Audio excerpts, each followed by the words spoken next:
8-bit dreams. In your 8-bit dreams. In your 8-bit dreams. In your 8-bit dreams. In your 8-bit dreams. Digital memory. In your 8-bit dreams. Distorted circuitry. In your 8-bit dreams. Digital memory. In your 8-bit dreams. Distorted circuitry.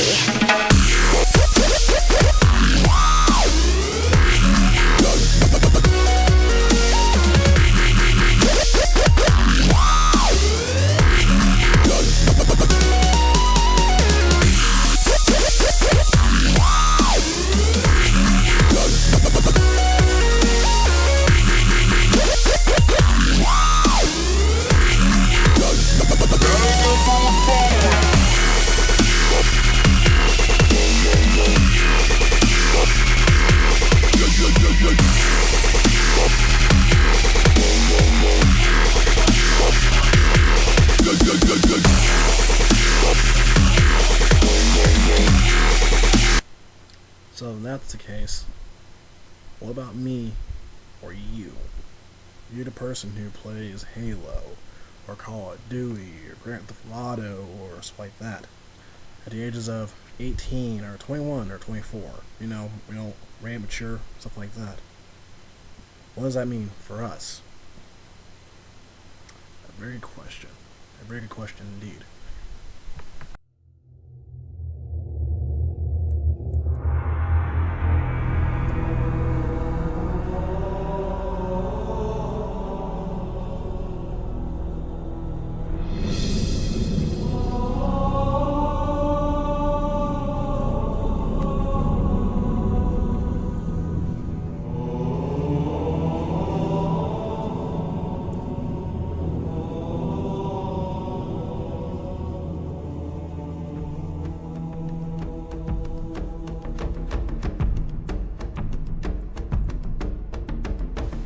My name is Chris Darkness Black.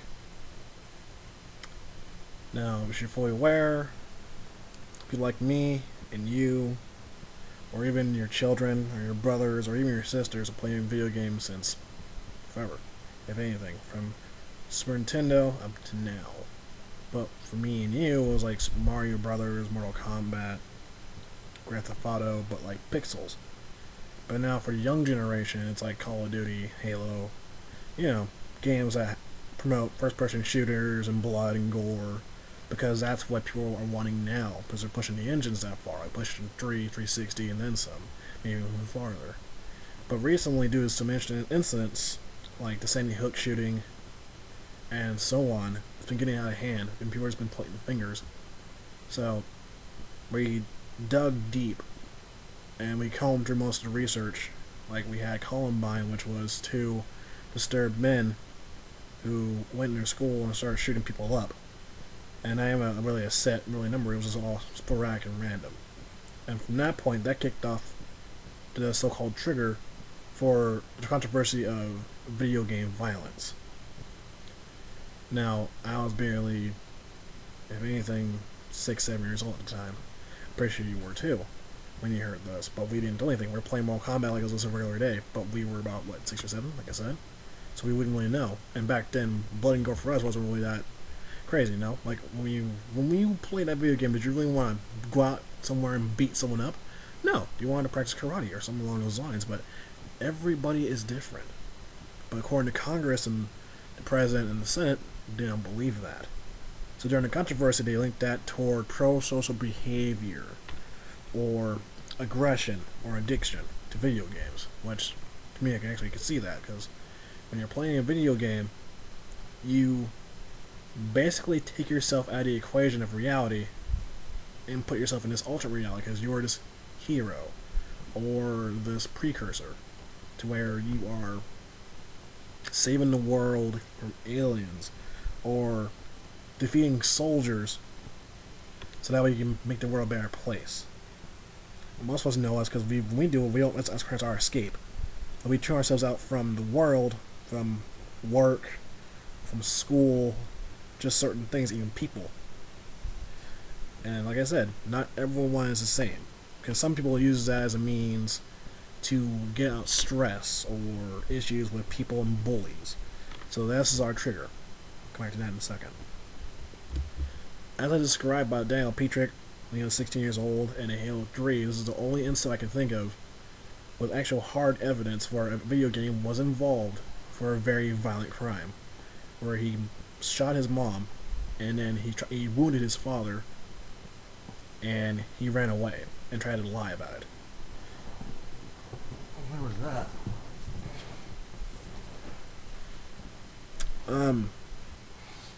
Furthermore on the subject, it gets more crazier than that. And then the media gets involved, the Congress just eats it up just go ape on it. It gets maddening from there. So then the controversy gets even worse. Now they're trying to push for a bill to just ban violent video games as well. And our push for that was Grand Theft Auto. 3, 4, Vice City, San Andreas. Remember that little cheat code with the coffee? You have sex? There's one. So, there's that. But when I think about with me and you, when we were kids, we didn't think anything like that. Like we replaced Mario, or we played Tetris. Like we weren't concerned with murdering people. Even when we were bullied, we were taught to ignore them or to stand and fight or man up. In our times. Man up. If they hit you first, hit them back. Don't throw the first punch. So yeah, from that point. As I'm doing this video now and watching the news and how the media is eating us up and Nancy Grace is going off, it just makes my blood boil, because you're singling out everybody and all the game publishers and saying that we ourselves are being trained as killers. We're being trained as guys who will somehow learn how to pick up an assault weapon and use it. But from my understanding, you gotta learn how to assemble it and pull the trigger and pull it back. When you play Call of Duty, they don't show you how to do that. When you play Halo, they don't show you how to do that. And the other thing is, when you look at the gun laws themselves, you must be 18 or older to purchase a shotgun or a rifle. Or if you're 21, you can be the right age to purchase a pistol. So then what was the case for the guy in Columbine? Or the case for Daniel? For Daniel, his father put the game in the lockbox, the same lockbox a pistol was in. It looks something like this. A handgun. 9mm. Now, from my understanding, I don't have kids, I got nephews. If I have something like this laying around, I would assume you put it in a closet, or you put it in a garage. You put it somewhere where you know the child will not find it, albeit young or old. So what was the case for this? In this case, the only way I can think of where this went wrong was the common sense.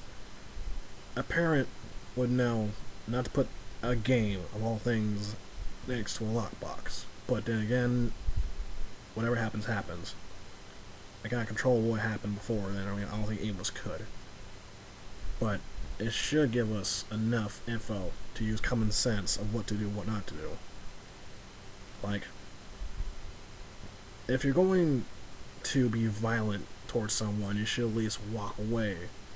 Or, as our parents said back then, as the man up, use your fist. Or tell someone. But again, if someone doesn't tell anything, then you go to the authorities. But the authorities don't do anything. We'll get to that next link. That next time. We'll get to that part next time. But for now, if you have a problem or anything, I'm pretty sure video games is your escape. Not to kill anyone, that's real but fake. To blow off that steam, to relieve some stress. And popular to contrary belief, girls do play video games. They do. So I have something for you. And I honestly would love you guys to pass along this video and have a parent sit down and actually watch this. And to the parent, if you are watching this, I only have one thing for you guys to do. Because like I've been doing it too, I gotta do it to keep an eye on my nephews and then some.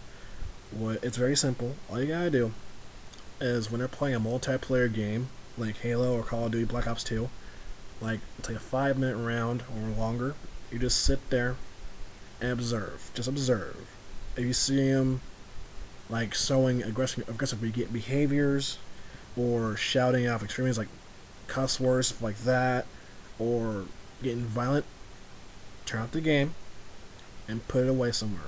Nowhere near any sharp objects or anything like that. But for people who go out in the world just to hurt people, I can't really say anything about that.